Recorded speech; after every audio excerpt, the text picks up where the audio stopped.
চার ছক্কার বৃষ্টিতে টানা চতুর্থ জয় রংপুর রাইডার্সের। ম্যাচ শেষে একই বললেন অ্যালেক্স হেলস। দর্শক, এই দিন টসে জিতে আগে বোলিং করেন রংপুর।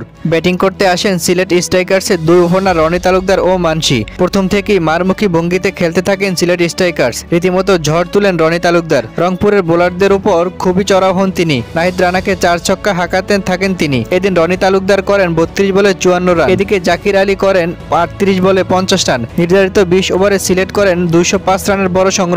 210 রানের লক্ষ্যে ব্যাটিং করতে আসেন রংপুরের দুই ওপেনার অ্যালেক্স হেলস ও হাকিম তামিম। প্রথমেই তামিম আউট হন 0 রানে। তারপর ব্যাটিংয়ে আসেন সাইফ হাসান ও অ্যালেক্স হেলস সিলেটের বোলারদের উপর ভালোভাবে চড়াও হন। একের পর এক 4 ছক্কার বৃষ্টি দেখাতে থাকেন। শেষ পর্যন্ত 49 বলে 80 রান করেন সাইফ হাসান। দুর্দান্ত খেলতে থাকা সাইফ হাসানের ইনিংসটি সাজানো ছিল 7টি ছক্কা ও 3টি চারের মাধ্যমে।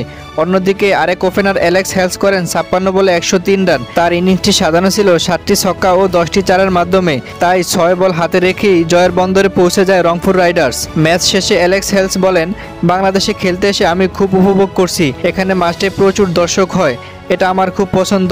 আমি বিপিএল খেলতে এসে এটাকে খুব উপভোগ করছি। আজকে রান করতে পেরে আমি খুব আনন্দিত।